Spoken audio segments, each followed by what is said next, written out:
Hey everybody, Dave Reichert with the Raffaele Group at eXp Realty with your August 2020 monthly market summary. So it's going to sound a lot like July. In two small areas are kind of different. We sold slightly less homes in August than we did July. It's actually down 15%. We're just over 2,900 homes that are sold.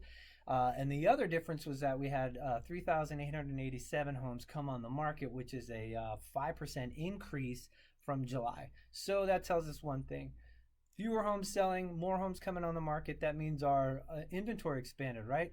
A whopping 0.2 months worth of more supply. We went from 1.4 months in July to 1.6 months at the end of August. So now we had over 4,600 homes left on the market without offers. And the story there is that the average sales price for those was about $677,000 was the average sales price of the home left on the market. So jumbo loans a little harder to get. Smaller buyer pool once you get about $500,000 or $500,000 and higher.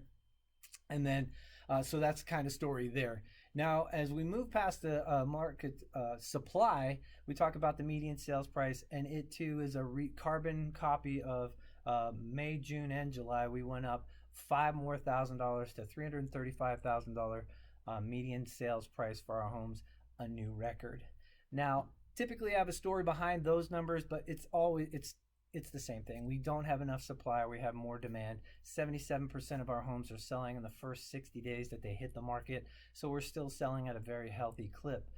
What I do want to talk about is that separate people sent me an article from CoreLogic that says that our home values are going to dip next year to the tune of 7 to 10%.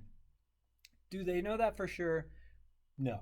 Do I know that for sure that they won't? No.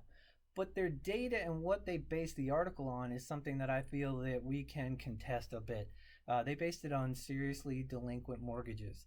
Anybody know what's been happening lately with mortgages and what we've been able to do?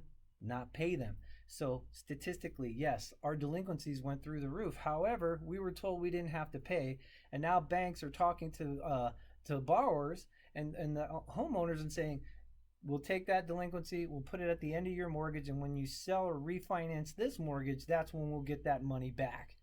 You stay in the house, you start paying your rent again, you're all good. They also based it on unemployment, and they stated different numbers.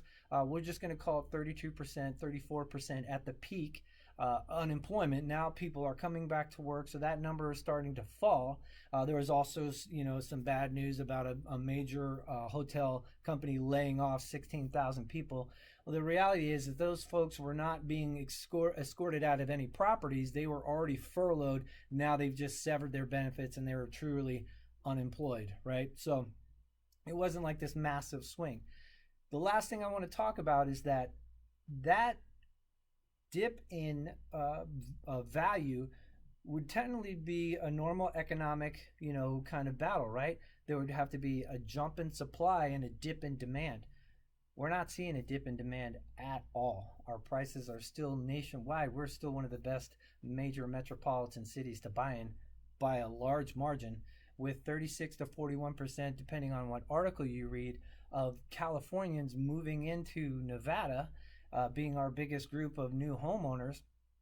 That doesn't seem to be slowing down. And then also the equity in the homes that have been sold since the Great Recession. All lenders or all buyers had to put money in the game.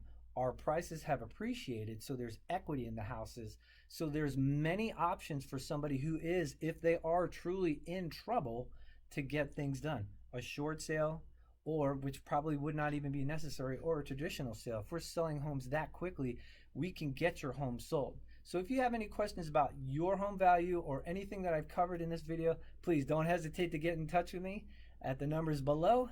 I hope you have an amazing day, and we'll talk soon.